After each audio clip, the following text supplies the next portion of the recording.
Welcome to Honest Storytellers Night. My name is Josh, joined as always by my co-host Nathan.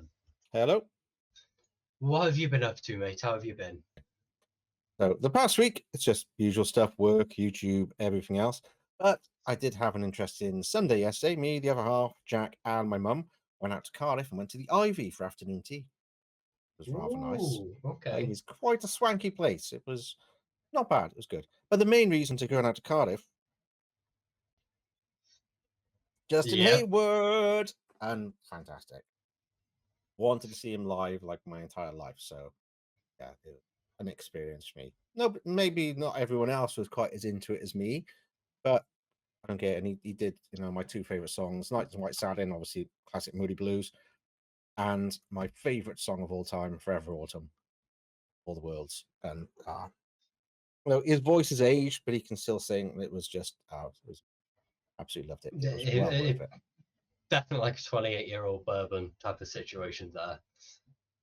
Yeah, Aged nicely. Can't fault it. He is really good. He can't hit the high notes quite the same way, and he has to change the way he sings a little bit. But it's still him, and the music was great, and it was it's what I've wanted for a long time, and I never thought I'd get the chance to see him, especially since everybody else from the Moody Blues has now passed away. Sadly, he's the last surviving member of the Moody Blues now. One of them died the other week, so he did kind of do a dedication to the whole band because he is the last now, which is kind of sad. But yeah, it was good. The guy that did a couple of tracks before him was actually his guitarist for his current kind of touring band, a guy called Mike Dawes, and he was okay. He was quite good, but he's one of those people, he uses all parts of the guitar. So, Okay. he bangs it a lot and scraping and all sorts of weird stuff, which I'm not necessarily into. The guitar stuff was fine, but the banging the guitar like as a drum and all of that, I'm not so into. But he was talented and he was quite good, so that was quite interesting. But how about you? Well, other than low and high emotions of sport, I haven't really been doing much past week. Been focusing on my studies. I've been doing a YouTube on the side. I've been looking at sorting out some streaming. I've done a bit with the internet situation. Yeah, My internet speed and download speed and upload, etc., is better than it was when we were testing it out the other week. cool. But that's because someone else in the neighboring building the neighboring flats, they've had a similar situation where they've bought an extender for an enhancer per se. So it's enhanced both of ours because they're both TP Link. So they're both like flirting with each other and making it working together. So sometimes during the week I might stream like a Resident Evil, just a quick hour, just to see how it goes. Well, the forest worked quite well the other day. The forest worked really well, but I'm expecting it to move a bit more smoothly because I want to eventually try GTA, just stream shenanigans in GTA and try it and see if it works. Other than that, I've went back to Bristol yesterday. I went to go and spend some time with my dad, my little brother, and my girlfriend. Other than that, that's it. Normal stuff. Before we start, I had an odd email from YouTube earlier regarding the podcast. Okay. They deleted it. The channel? The whole channel. Okay, what's that? Because they say it's in breach of the terms and conditions for spam and stuff like that. Okay. So I appealed it, and within about 1 minute, they put the channel back up. Basically, I pointed out that it's not a duplication. Each episode is twice on there, one audio, one video. Oh, okay. And it counted it as spam as two of exactly this because it's the same length, everything else. And they're like, oh yeah, our bad. You go, have it back. So it is back up again. So no, sweet. Like, should we not have the audio on there? Just have video on YouTube. But there's a separate podcast, so it's like, it won't let you put the video as a podcast, I don't think. So I'll have to have a look at that. Well, we could put all our links for the podcast on Spotify, iTunes, etc. in the description, but hashtag the crap out of it to be a podcast. No, but the thing is, we do already have it as a podcast because the audio podcast is an RSS feed directly from Spotify, but you can't do that with the video, only the audio. So I've been uploading the video manually to YouTube. But I've been changing the title, but obviously it's the same audio track and it's exactly the same length. So, but they finally said, if you want, I can, just only have the one uploaded and like stop the RSS feed. So we've just got the video podcast, but they opened it back up. It's like, okay then. So all good. Worried me when there's like, we've deleted your channel. It's like, oh shit. That's good now. Sorted it. That's cool. Right, bro. Well, are you ready to crack on? I am indeed. Well, I think everyone remembers the past 3 weeks of my hosting. It's been the tier list of Destiny weapons. We're going to finish it off today because we are going up to the icebreaker. And I've already spoken to you about it, but for everyone at home, I have got something else planned for the other half of today's podcast, just in case we finish a bit early. Here it goes. Right, so we left off with, we finished last episode with I forgot its name, but the bow and arrow that you got from the dungeon. Yeah, the one with the circles. Yeah, where is it? There. Yeah, that's so it. Now we're finishing off all of this down here. Yeah. Right, so first up on the list is Final Warning. Final Warning, it's exotic perk. Where is it hiding? Here we go.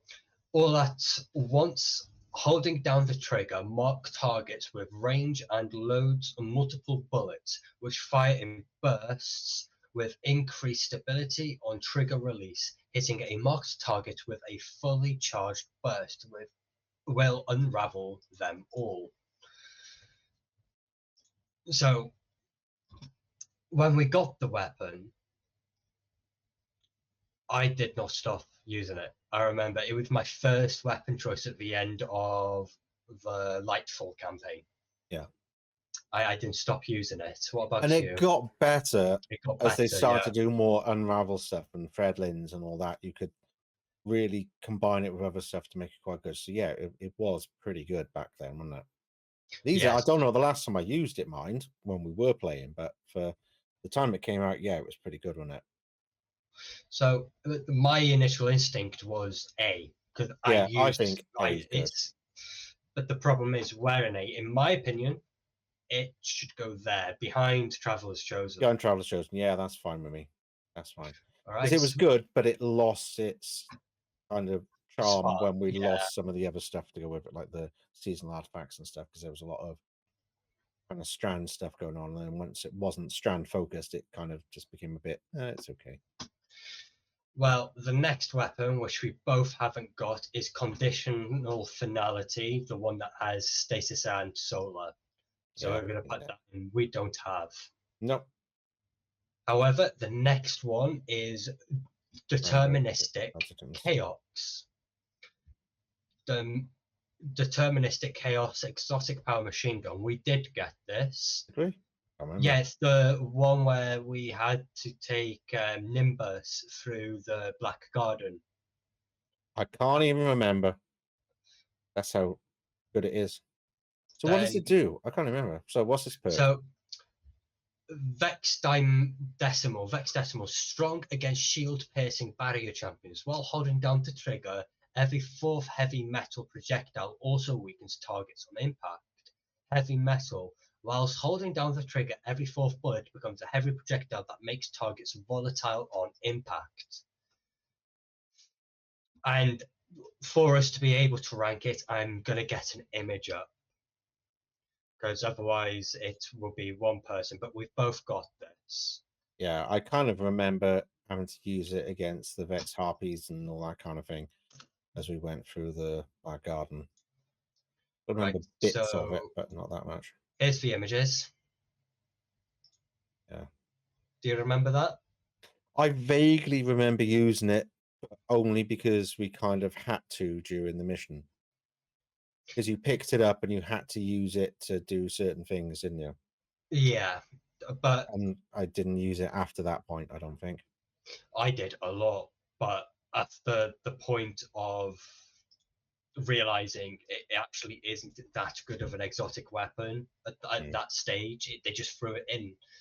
I stopped using it, and in my opinion, it's a decent machine gun. It's not the best. It's okay, yeah. It's an average exotic machine gun. It's okay because it does volatile and stuff, but it's not kind of, it doesn't stand above much. Mm. It's I okay. C, bottom C. Yeah, bottom C is fine. It was okay, but you had to use it. So it kind of, I think that sets a little bit against it because you kind of have to use it. And then because you have to use it, you kind of don't want to use it again. Yeah. Well, next up is Winterbite. Winterbite, a big frigid glaive, fires a large ball of energy that locks onto nearby targets and freezes them, strong against overload champions and tilting at windmills. Blocking damage with your shield increases movement speed whilst standing. I love Winterbite. I didn't bother with it. I haven't got it. You haven't got it? No. Ah, yeah, you don't. You don't. Well, mate, I've never done what you need to do to get it, so I just don't have it. When I finished the quest line, it didn't leave my inventory. I love this glaive so much. And I personally, I know you won't put it S, but you haven't got it. I would put it bottom S. Up But to you. I don't have any opinion on it because I don't think glaives are as good as they could be. Is my I trouble with glaives. I want to put it in bottom S, but it's not an S tier. It's definitely an A tier. But I'll make an agreement with you. I'll put it at A if that goes up. That's fine. Doesn't bother me either way. Sweet. Sweet. Happy days. Next up, oh God, we haven't used this weapon in a while, is Verglass Curve. Hail Barrage. Final blows with this weapon grant stasis arrows. Your next hipfire shot will fire all of them in a single volley. Hailstorm. Direct hits with stasis arrows freeze combatants and slow opposing guardians. Stasis arrows that impact the environment create stasis crystals. I remember when we got this, we both used it because it was the beginning of the season pass that we had access to. We both used it a lot, but halfway through the season, we just stopped using it. We stopped using it, and it's also one of those ones you had to do a quest for it, and you had to do the quest over and over and over for all the catalysts, wasn't it? And the quest The benefits that came with, yeah. It's just there was just no point doing the quest over and over and over. It's okay, but it doesn't match any of the other really good bows. To be honest, we used it for a little bit because it was new, but then we put it away and never touched it again. So at the most, bottom B. It's a C. Bottom. Nah, I think C, mate. C is fine. No, C is fine. I was more looking where most of the other, That's because these three bows are just better to use. Oh, 100%. Yeah, that's why I was saying they've got to be below those anyway. Definitely. Well, next up is another glaive called the Vexcalibur for Ishamir. So M1R Disruption Matrix fires a spread equipped with a quick draining shield. Blocking damage with your shield gradually bestows void overshields to yourself and nearby allies, and perpetual loophole. Deal additional melee damage whilst protected by an overshield. Defeating targets with melee final blows while the overshield is active will refresh it. Did the quest. You didn't. Did the end a couple of times. Remember, we tried to do it, and every time there'd be an issue with it. So I never finished it, and I just didn't go back to it then. There was always problems, if you remember. There was always some kind of weird glitchy thing going on. There was, which kind of fit the aesthetic, surprisingly. But it just put me off doing it, so I didn't bother. Myself, Wobby, and Kay, we went through with it, and it's just we agreed we got the weapon. We're not doing it again. the quest, you had 15 minutes to do the quest, and it was a 20 to 25-minute mission. It wasn't dreadful. supposed to be 15. It was definitely 20 to 25. Mm-hmm. So it was don't get me wrong, it was a decent weapon, but I know people don't use it anymore, which is why I'm going to say middle B. I like using it. But do you like it more than like the bows and stuff like that? Because the bows, have a certain amount. My trouble with exotic glaives is glaives can be okay, but not exotic ones. So I like the Enigma, the initial glaive we had, and I used that like huge amounts during Witch Queen, like ridiculous amounts. I used that, but I wouldn't use an exotic glaive as much. It's one of those things. It's ammo economy is my biggest issue with glaives, and then exotic, you're just stripping away power because you have to worry about your ammo. You see, we've put Winterbite at top of A, and that's my opinion. I love this gun, this weapon. I absolutely adore it and use it every waking moment I've got. And we've got the Hunter classed glaive in D. And we haven't got it. No, we have. I've got it. Yeah, and it's just not great. It's just rubbish now. Vexcalibur, it's top C. I won't put it any higher. Really? Well, up to you. Said I haven't used it, so I would put it there. Okay, that's better. That's it. Oh, another one that you bought but you didn't actually earn. Am I correct in thinking this? Yep, I got it when they were given the freebies for certain stuff, and it was just like I wish I didn't. Wicked Implements. So, creeping attrition, rapidly load and precision hits causes targets to become slowed, strong against overload champions, and Tithing Harvest. While creeping attrition is active, destroying stasis crystals or landing precision final blows creates a stasis shard. The stasis shard returns to you, and collecting stasis shards refills the magazine. You haven't used it much. Because I used it a few times and it was pants, so I put it away and never used it again. I loved this when I got it, but same situation with you. I felt the decline. I saw the decline in use with other Guardians. From first impact, it was middle A, but now it's bottom B area. It's below most other scout rifles. Yeah, and most of the scout rifles are in A and top B. Yeah, exactly. It's got to be well below them because it sounds better than it actually is. It just wasn't that useful. Agree on bottom B for it? Yeah, that's fine. Implement? Yeah, bottom B. It could have been so much better. That's the frustrating thing, but it just wasn't. So next up, sorry for cutting across there, mate. The Navigator, I haven't got it, and I know you haven't because it's a dungeon weapon. Centrifuge, however, we both do have. Yes, we do. Overcharge capacitor. Sprinting, sliding, and firing this weapon builds a temporary electric charge, increasing range and reload speed. Final blows with high charge cause explosions, and maximum charge explosions blind targets, and regenerative motion. Sprinting gradually reloads this weapon. I like the way this weapon shoots. I just don't like its perk. You have to sprint to make it more powerful. Yeah, to make it more powerful. It seems like it'd be really good, but it's a ball ache to use.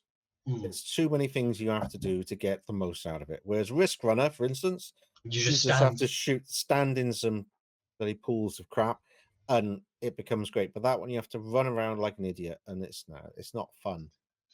Don't get me wrong, it's better than Tommy's Matchbook because it's a very similar gun. Yeah. And it's B. It's somewhere in B, but I don't know where it would go. I think it might split the two, but no, they're both very similar. I actually don't know. It is a B weapon in my opinion, though. Above Two-Tail Fox. That's where I put it. Right, because it's slightly better. Two-Tail Fox is good, but that it has more use cases, I guess. Right. Next up, the Necrochasm. We both don't have that. As much as I really want this weapon, we don't have it. No. Then we have the grenade launcher that you got at the season pass, Tessellation, sorry. An energy fusion rifle, not grenade launcher. Property undecidable. This weapon instrument topology adapts to its damage type to match your equipped grenade. Final blows grant grenade energy. Property irreducible. Alternate weapon action. Consume your grenade to load a large projectile shape lunge that generates an elemental explosion on impact. So it consumes your grenade energy of whatever subclass you've got. And it just makes it a bigger explosion. Boring. Yeah, sounds interesting. Boring. It sounds better than it's meant to be. I've seen some good use cases for it where you can make the most of it. But again, it's like, well, why? Just throw a grenade and have a gun that can shoot. It's a bit pointless, really. I really liked it when it came out for the... because it was for the final shape and we got the weapon an entire year early. I really, really liked it. It's just a shame it wasn't executed well. Yeah. D. Top of D, comfortably, yeah, top in my of D opinion. is fine. Yeah, that's fine. Next up is Exderis. So, Exderis, corrupted nucleosynthesis. This weapon enrages when dealing or taking sustained damage, gaining increased rate of fire while enraged. Loyal Moths.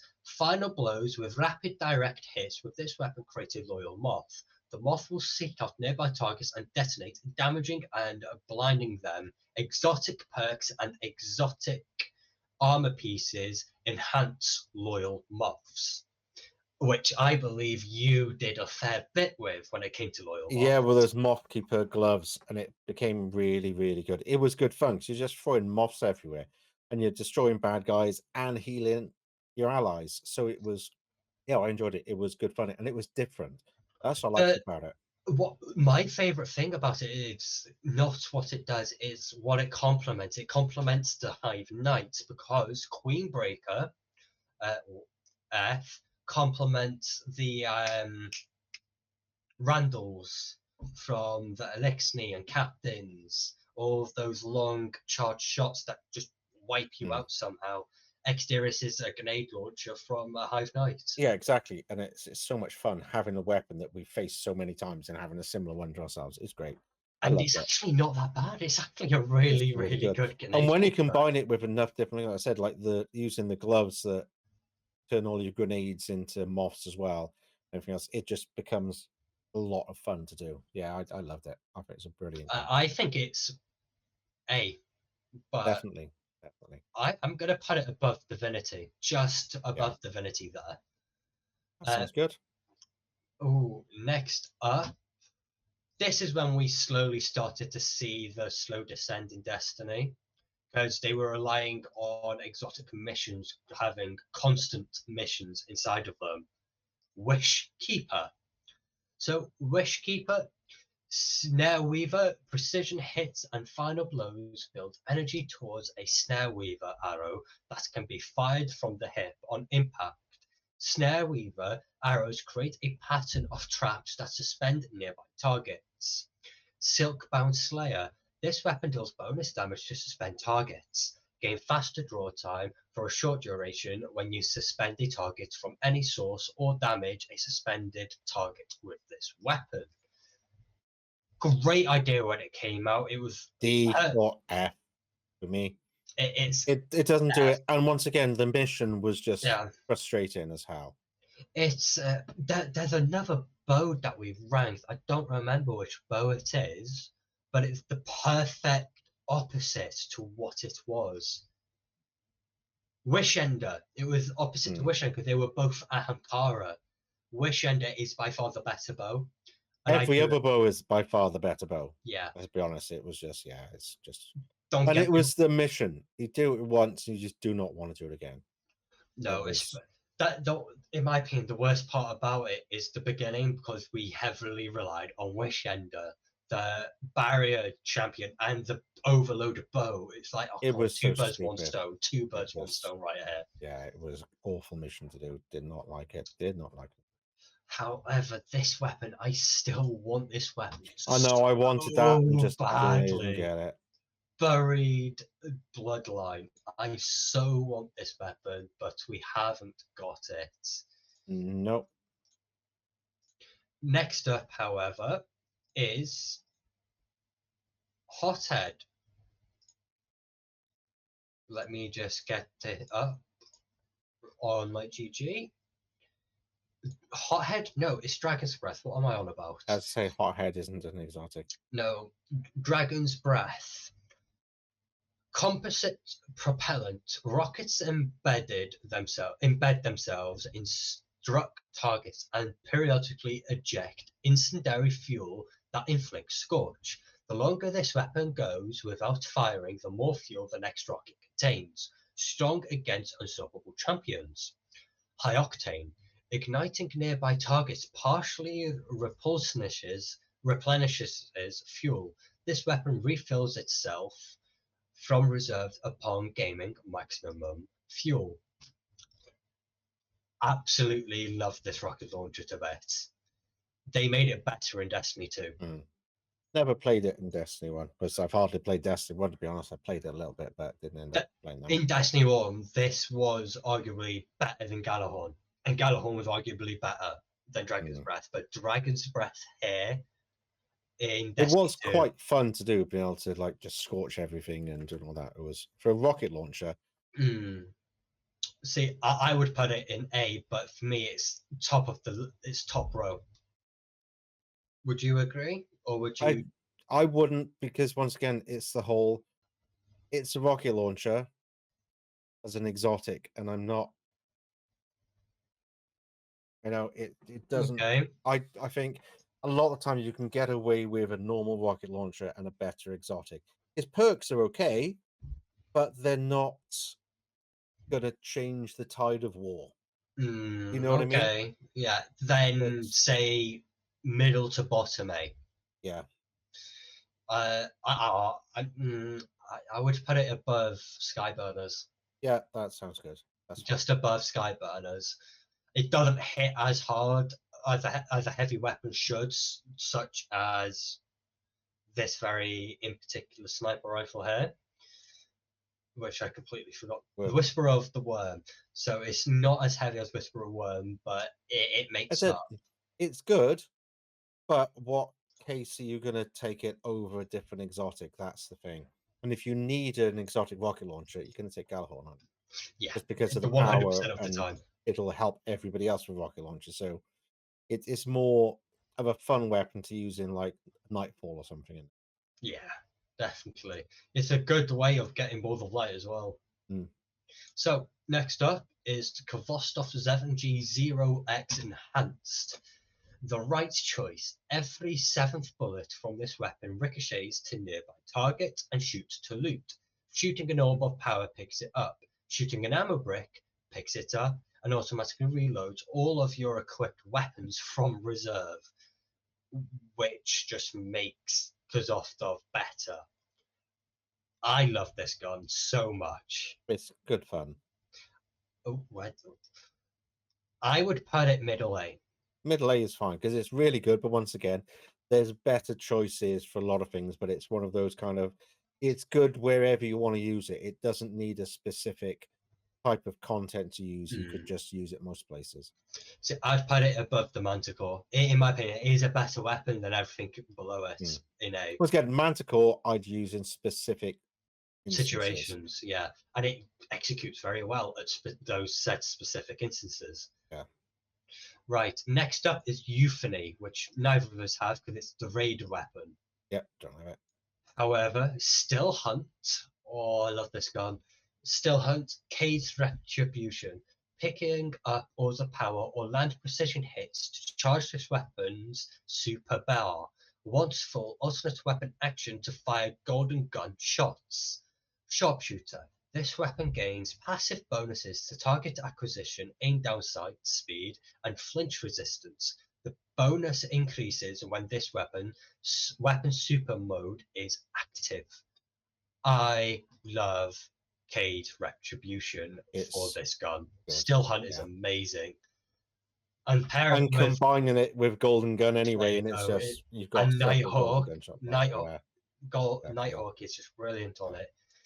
I think, mate, for me, it's got to be the first sniper in S. Yeah, 100%. It's if you're going to take a sniper, then you take Golden Gun. Let's be honest. You know, if you need a sniper, that's going to blow every other sniper out of the water. I would put it behind Quicksilver Storm. That's perfectly where I would put it. Yeah, because Quicksilver does better on it because of the utility of using it anywhere. Whereas that you want something powerful to take down. You're not going to take it on normal content because it's just so powerful. It's just you'll only use it for certain things and you'll keep it for a boss. You won't just pull it out. Whereas Quicksilver, you'll use it on anything. Yeah. Next up is a very, very, very good sword, Ergo Sum.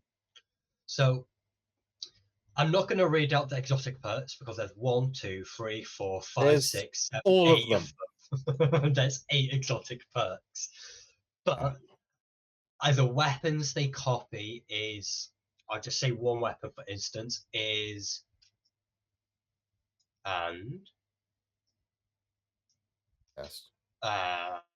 it basically just has random perks from other exotics. But the certain frames make it better, certain frames you have different frames and they've got different elements, so you never know exactly what you're going to get, which is good fun. And there's some really good variances of it. Let me just go here to like GG to explain on what I've been looking at. So here we've got Wolfpack rounds, we've got Unplanned Reprieve, we've got the Perfect Fifth, Stormbringer, Sacred Flame, Insectoid Robot Grenades, Gathering Light, ridiculous, isn't it? And Arced Conductor with the basic blade of Tempered Edge, Jagged Edge, Honed Edge, Enduring Blade, and Hungry Edge. And then over here we've got different guards, which are basic. They're all basic. Yeah. But here is Transcendent Duelist, which is its basic trait. And then obviously Ergo Sum Catalyst, just dealing damage with Transcendent Grenades grants Ergo Sum ammo. And more special ammo means better weapon. Mm-hmm.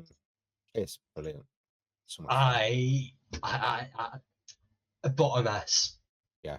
It's just there's so many. It's so good. No matter what you want to do. The only thing that lets it down is that it fills your bloody storage. Because you want all the variants. You do. Let's be honest. You want every weapon perk combined with every blade type, like and every frame and every element, and it's just like, oh my god, I got like 20 of these damn things sitting in my bloody storage. That's the thing that lets it down, but it's good fun. It's for a sword, it's amazing. If I get Wolfpack rounds on a sword, like what the hell is that about? So next up is the Microcosm. I've got this weapon. I know you haven't. It's exotic power weapon, and it's a trace rifle. The exotic perks are Paracausal Beam. Fires a beam of kinetic light, dealing a massive bonus damage to shields. Paracausal Imbuement. Final blows with this weapon grant super energy. This weapon gains bonus damage once your super expires. The perks on this gun make it better. Trust me, mate. It's not S. I'm telling you now, it's not S because it is a big weapon. It takes a lot of screen space. I put it behind Risk Runner. Okay. only on the basis that it is a big weapon. It takes up most of the screen, but it could well make S because of it being kinetic, an exotic weapon, no special ammo, and it is a great weapon. Yeah. And it acts as a heavy. It is a heavy weapon, but condensed into a kinetic. The kinetic ammo. It just makes it better. Yeah. Next up, we have Choir of One. Just like Exteris and the Queenbreaker, this is a chicken blaster. Not literally, but it fires what wyverns shoot, the 4 purple beams that separate and go bigger. So it's nice to have another enemy-based weapon. So speaking of exotic perks, Command Frame fires extended range heavy caliber projectiles at a reduced rate of fire, deals increased precision damage when aiming down sights. And Fanatical Lance, rapid final blows cause targets to explode into a pool of radiation fluid. Hip firing launches multiple projectiles at once in a slower moving spread pattern. Projectiles detonate on impact. Note, when we got this weapon, we quickly realized that the down sight, it was an auto rifle.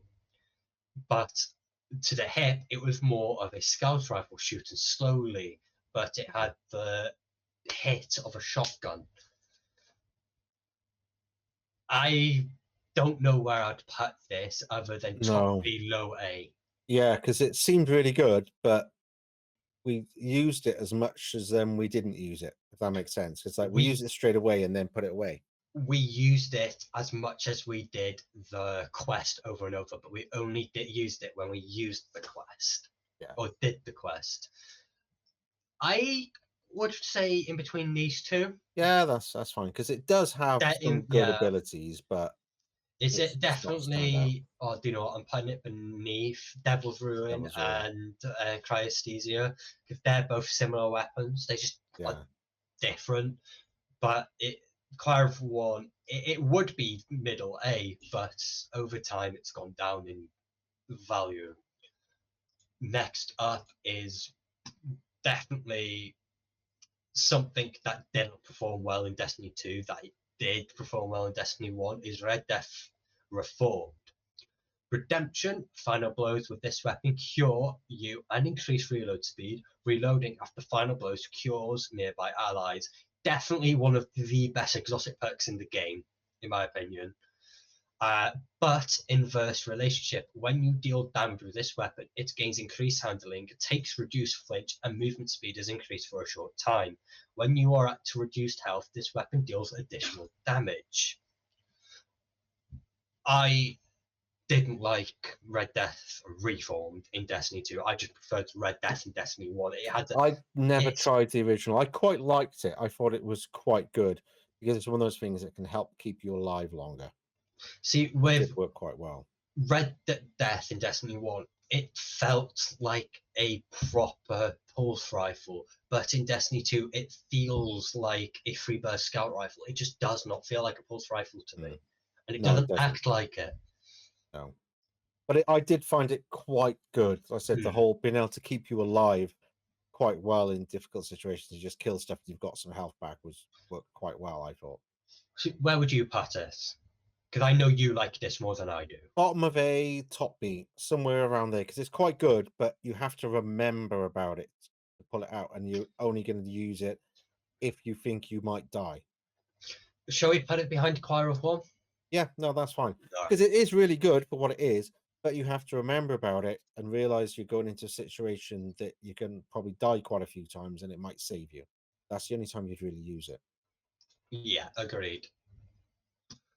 Next up is a Lithonum, however the hell it's pronounced.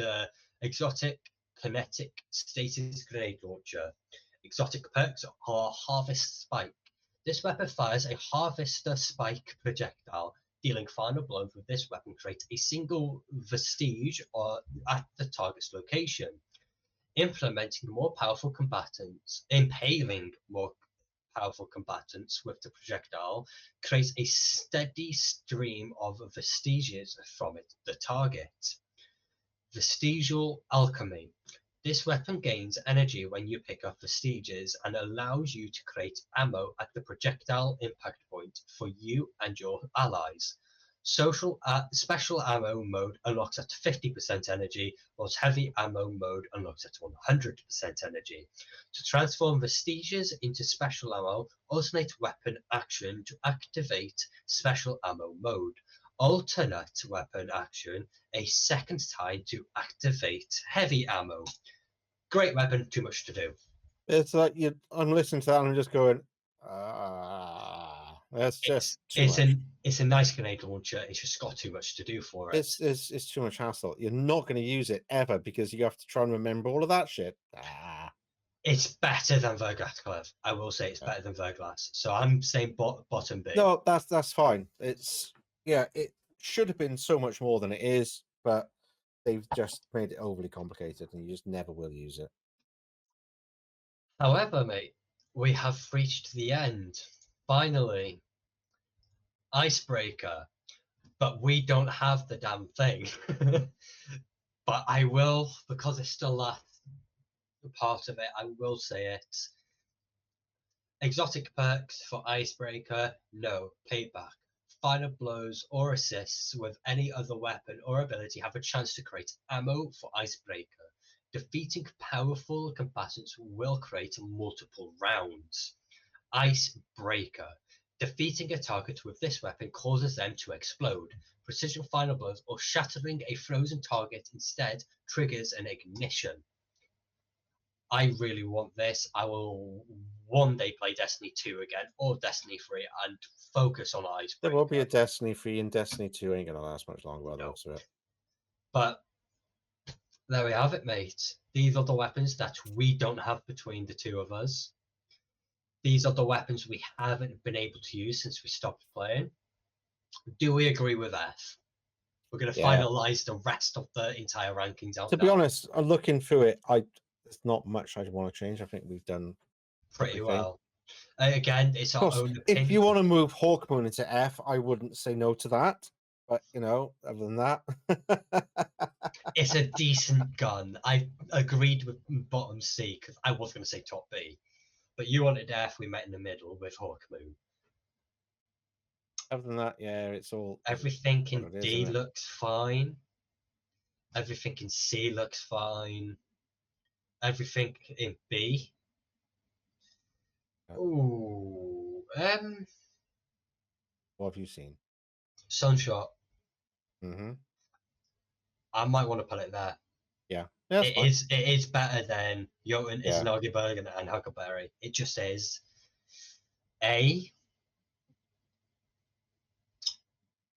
I'm happy with A. Yeah, that's fine. So before we end, the way I had S sorted out by episode 1 was we're going to talk about 100% inventory, or you would usually just keep in your inventory and you won't usually have equipped. But before we do that, Nate, we're going to go through every single weapon to see what weapon types we've got and what weapon types we're missing out.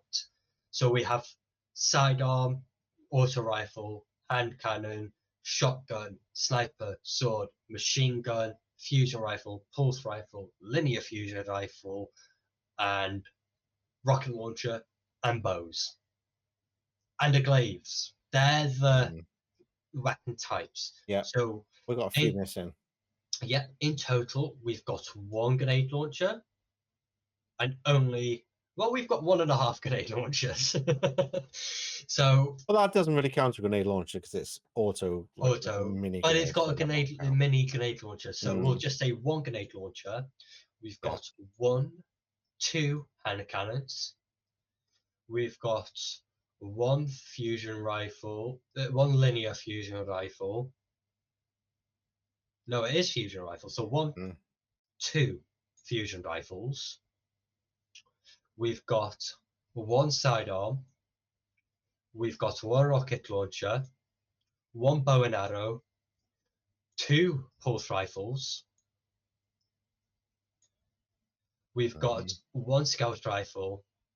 We've got 1 auto rifle, 1 sniper. We've got 2 linear fusion rifles and a sword. The only things that we're missing out is a submachine gun. Oh, do you know what? Yeah, I was gonna say we throw these 3 up, but we don't have to have every weapon type.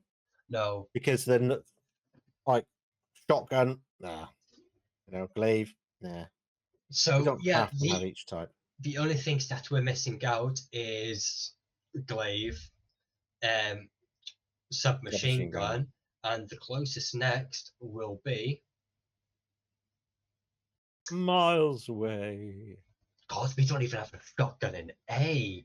Wow. No, because they're not very good. Exotic ones. What good exotic shotguns are there that we've used? The highest one is Chaperone. It can't be, is it? Oh my god! It ain't gonna be the four horsemen. Nope, that's not gonna be very good. Bungie, to revive Destiny 2, you need to make better exotic shotguns. Who cares about shotguns? Shotguns are very use case. They're not going to use it in everything. That's the trouble. There are other shotguns, and they're ones that we haven't used. And the ones that we have used, they're crap. Yeah. I'm happy with the list. And the list looks good to me. We've got about 20 to 30 minutes left to spare. So, ladies and gentlemen, that's our personal opinion on our Destiny 2 weapon exotic rankings. If you don't like it, you're probably wrong. You're either wrong or you've got your own opinion and you keep forgetting you have your own opinion. Anyways, that's that part done. Destiny weapon rankings is now concluded. Finally, 6 weeks later. However, are you ready to start the next part of what I've got ready? If you want to. If you say it's Destiny exotic armor, I'm going to press stop recording now, I tell you. Nah, so this time we are going to do rounds of best movies. By the Apes. Agreed. I haven't even seen Joker yet, and I don't want to. Ooh. So next up, I haven't seen part 2 yet. Neither. So going for films that both of us or one of us have not seen, that's not going through. We both have to have seen both films to go through. Or in this case, Harry Potter and the Philosopher's Stone. We've both seen it. We haven't seen that. Times now. So yeah, Harry Potter and the Philosopher's Stone automatically go through no matter what. 100%. Yeah. Next up, Silence of the Lambs or Cinderella? Silence of the Lambs. I love Cinderella as well, but Silence of the Lambs is a classic. Cinderella is not my favorite Disney. Inglourious Basterds or Mrs. Doubtfire? Ooh. I'd go Mrs. Doubtfire. It's too classic. Inglourious Basterds is good, but Mrs. Doubtfire is Robin Williams. You can't not have Robin Williams going through. I hate to say it, but the only reason why I like Inglourious Basterds is Hans Landa. Yeah. Christopher Waltz did perfect. He always is. He's always brilliant. He carries every movie he's in, and he's brilliant. Blue Velvet or Seven Samurai? I've only seen Seven Samurai. Seven Samurai. So that's going through. Kill Bill Vol 1 or Edward Scissorhands? Oh, I'm going Kill Bill. Yeah. Edward Scissorhands I always found was a bit weird. But it's still a good movie. It's good, but it's a bit... doesn't make a lot of sense. Grave of Fireflies or Once Upon a Time in the West? I haven't seen Grave of Fireflies, so Once Upon a Time in the West. Okay. Automatically go through because I've seen both. Yeah. Thelma and Louise or 12 Angry Men? I've only seen Thelma and Louise. Thelma and Louise, then. Thelma and Louise. Yeah. Snow White the Seven Dwarfs or Akira? Clearly, I haven't seen that. No, Snow White, then. Have you seen Akira? A while ago, but it'll be Snow White because you've not seen, so... They are picking up some old ones, aren't they? Ooh. Cars. Am I Troy annoys me. Oh, I'm thinking of Egyptian gods. No, this is Troy, Troy. Yeah, Cars. I Yeah. was. Oh, come on. Yeah. Oh, come on. It's got to be. Really? Like it's gonna even That's compare? no Truman Show is brilliant. That brilliant. poster was a But bit weird. original Wizard of Oz or Matrix? Matrix, but only the first one. Any of the others, Wizard of Oz blows out the water. Yeah. Okay. Agreed. So Matrix. Oh. Oh. Oh. It's gonna be Two Two Towers, isn't it? Towers. It's gotta Yeah. be. But Saving Private Ryan's good, but Saving Private Ryan. You could have gone far if you weren't paired with Two we'd be in Towers. trouble if there's Lord of the Rings versus Star Wars or something. Then we'd have some problems. We'll have a big problem. 2001: A Space Odyssey or Finding Nemo? I love 2001, but Finding Nemo is Finding so Nemo classic. is probably the best Disney film in my opinion. Disney Pixar, one of the two. Lawrence of Arabia, Leon's win. better. Lawrence of Arabia was good, but it's a bit dated. Psycho or Spirited Away? I'm going Spirited Away. Spirited Away. It's got Psycho is good and classic, but Spirited Away is just. Oh well, we know what that one is. Doesn't even have to think. Wolf of Wall Street. Wolf of Wall Street. 200% better. Avatar. Groundbreaking. Groundbreaking, but Wolf of Wall Street. I don't like Avatar. Oh, come on. West Side Story or Braveheart? It's Braveheart. The Godfather Part 2 or Whiplash? Part 2 is the worst one of the three. Yeah. And Whiplash. It's J.K. Simmons. He's good in everything. And I just got actually Jack watching Invincible because he hadn't seen it before. So we're just going through that, and it's just like, because he's heard a lot about it, and he thought it can't be that good, and he's loving it. I'd say I'm going to say Whiplash on the premise that there's potentially Godfather 1 or 3 here, and 2 is the worst one out of the 3. Django Unchained or Toy Story 3. Oh Django. My God! Toy Story 3 is okay, but it's not the best of them. I think 2 is the best. I loved 2, but Django Unchained is the better there. 7 or The Social Network. 7. Both great films. Both great films. 7's better. Sound of Music or Blade Runner? 2049. Sound of Music. If it was the first Blade Runner, it would be a different kettle of fish. Jared Leto, Kiss My Ass, Sound of Music. Oh. Star Wars. Star Wars will beat pretty much anything on this list. New Hope, come on. Akira. 100%. Love Akira. Shout out to my sister. Oh, come on. Spider-Man 2. It is easily. The better one, easily. Because the Green Goblin was okay, but I'd still prefer an actual Green Goblin rather. But this is brilliant. I love this pair up. But Spider-Man. It's just a random pair up, is it? A random pair. Oh, come on. This is unfair. I love both of these movies. I'm actually looking to go and see the Stage Show of Mary Poppins this Christmas because there's no good movies. Because on my birthday every year, we traditionally go out, see a movie, and have a meal. But there's no good movies to watch. But Mary Poppins is in theatre, so we may go and watch that. So I love Mary Poppins and all the songs. I also love Back to the Future. I think it's going to have to be Back to the Future for me. I'm with Mary Poppins. You're with Mary Poppins then, because I love Mary Poppins. I love the second Back to the Future. I love the first one. The first one was so good. Midnight Express or Parasite? I haven't seen Parasite. Oh, Parasite, brilliant movie. But I'm going to put it through on the premise that I read parts about it in English. I haven't watched it. I haven't read the script in Korean. I've read the English script, the parts of it. I really liked it. Shawshank Redemption. Shawshank, yeah. Good film. Endgame was okay. I wouldn't say it was groundbreaking and amazing. Shawshank is iconic. Brilliant. Pulp Fiction. The Dark Knight. Once Upon a Time in America is. I don't like it. I personally do not like it. Although it's okay. I don't think I'm kind of bored of all the gangster and stuff. It's not my kind of thing. I do think The Dark Knight will go far, but I don't think it will win. Oh, there's no way. There's no way in hell. We've had about 100 different movies. Next round of 32. The Return of the King. You know what? I was going to say Sorcerer's Stone. I'm Return of the King. Return of the King isn't my favorite of them. Return of the King is my favorite. Not because they don't have the whole Shire thing at all. But they missed out all of that, which just bugs the hell out of me. It bugs me out too, but it is too long of the film and a theoretical cut on its own.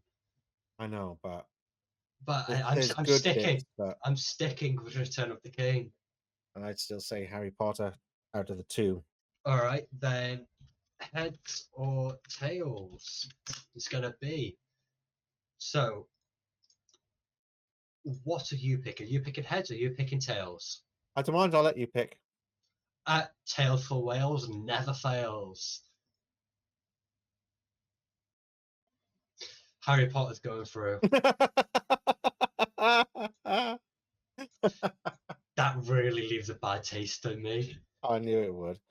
Cars or Mrs. Doubtfire? Mrs. Doubtfire. Mrs. Doubtfire. Agreed. Cars has got too many weird things about it when you actually think about it. Sound of Music. Over 7. Whiplash, because you haven't seen Parasite, so Whiplash will go through. That's a no-brainer, isn't it? Fellowship. Yeah, Fellowship. I love Pulp Fiction, but Fellowship I know is the better film. Yeah. Two Towers. Once Upon a Time in Two Towers is a really good film. I do recommend it for people who like it's very westerns. Good. Like it's westerns, very good. But Two Towers there. I'm going. Yeah, I was about to say Akira is the better film here. Oh, I'm. Seven Samurai is kind of iconic. Spider-Man 2 is good, but I'm he's not my Samurai. favorite. Yeah, he's not my favorite Spider-Man. Samurai. Snow White or Wolf of Wall Street? Wolf of Wall Street. Wolf of Wall Street. I agree there. Mary Poppins or Kill Bill? This is where my Mary Poppins journey ends. Yeah. It's Kill Bill. Great film. Kill Bill's good. First and second film were great. Okay. Star Wars. A New Hope. No brainer. Spirited Away. Yeah. Spirited Away was groundbreaking. Oh, I love it. One of my favorites. Finding Nemo. I love Leon, but I know Finding Nemo is just, I don't know. It's what film could you just put on in the background while you're doing stuff and just enjoy it without? It's Finding Nemo. Leon is brilliant, but you have to sit and watch it. Finding Nemo, you can kind of dip in and out of, and it's just fun. See, Leon is kind of a downer, isn't it? You know? Yeah, I was going to say Leon, but when you came up with what film can you put in the background, then you know exactly what's going to happen, and you're just doing stuff. Finding Nemo. Yeah, Leon, you have to sit and watch. Django Unchained or Braveheart? Yeah. It would be Django. Again, some things about Braveheart annoy me. Shawshank. 100%. The Empire Strikes Back. Oh my God! It's like, yeah, easily win. There. They're putting some tough ones together. Speaking of tough ones, I hate to say it, Akira. Groundbreaking is. It is Akira. It's Akira, isn't it? Although I love Spirited. Great, but it's Akira. Away. It's like I absolutely love it. I got 2 damn posters here of Spirited Away, but I know Akira is the better film. Akira is brilliant. Shout out to I knew it. Empire Strikes Back. Empire is amazing. It is the Empire. We can end up with New Hope versus Empire, won't we? Yeah, we will do. Kill Bill over Mrs. Doubtfire. New Hope. New Hope. It's going to be Star Wars versus Star Wars. The Two Towers. Two Towers, yeah. Finding Nemo. Shawshank Redemption. Shawshank, yeah. It's getting easy now. Harry Potter. Harry Potter, yeah. New Hope. Wars. Yeah. Or Empire. Going to be Empire. It is going to be New Hope versus Empire, isn't it, at the end? Two Towers. Harry Potter's good, but it's not Two Towers. Shawshank. This is where the fairy tale ending here for Nemo is Shawshank. Shawshank is just too good on too many levels. Two Towers. That's a close one. I know it's close, but it's the Because Two Towers. Shawshank is brilliant, but yeah, Two Towers. But mate, you know what the semi-final is. Yes.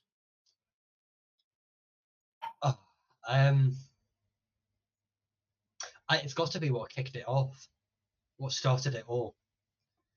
But to be honest, I'd go Empire. It's a much more rounded story. New Hope was good, but everything wasn't quite in place and wasn't ready yet. Empire, they took what was good about Star Wars and improved upon it. I'm still sticking with A New Hope. I can't. One reason, lightsaber battle. You know what I mean? It was kind of two old men just hitting around with sticks. But it's better now. It was better when it came to The Empire Strikes Back. But yeah, now it was proper. Empire is just I hate to do it, but it is. I really do. Right. Do you want to look at the top 10 out of curiosity? Yes. Let's have a look. Top 10. Oh, The Dark Knight got the majority. The Return of the King got second. Something that wasn't, because we only did round of 64 instead of 128. Jesus, 128. That would have been interesting. 100. We might do a 128 episode when I next host on something else, because I want to start doing this more often as well. This is quite a good one, yeah. It's quite a quick, fast one, isn't it? The Lord of the Rings, The Fellowship of the Ring got 4th. Cars on 5th. Avengers Endgame on 6th. The Godfather Part 1 got 7th. Fight Club 8th. Forrest Gump 9th. And Pirates of the Caribbean Curse of Black Pearl. I am upset that no Star Wars is in top 10. Yeah. Revenge of the Sith. Oh, come on. I knew you would be upset about that. Oh, for God's sake. The next Star Wars is Empire Strikes Back at 17th. Yeah, 17. Oh, that's just... But yeah, that's all we have time for. Interesting. That was quite interesting. I enjoyed that. And it brings us exactly to the hour mark, I believe. It does. Close. An hour and 3 minutes. But mind you, we've got something for you to cut out as well. So, as always. So, where can people find you, mate? So, if you want to find me, you can find me on YouTube, and It Wasn't My Fault, or Twitch under Nukami. You can find me on YouTube at the Welsh Assassin 998, and you can find me on Twitch at the Welsh Assassin 9982480. Anything else you want to say? Yep, join us on a live stream on Monday, the 27th of October at 9 a.m. GMT, where we'll be doing a 24-hour live stream for Cancer Research.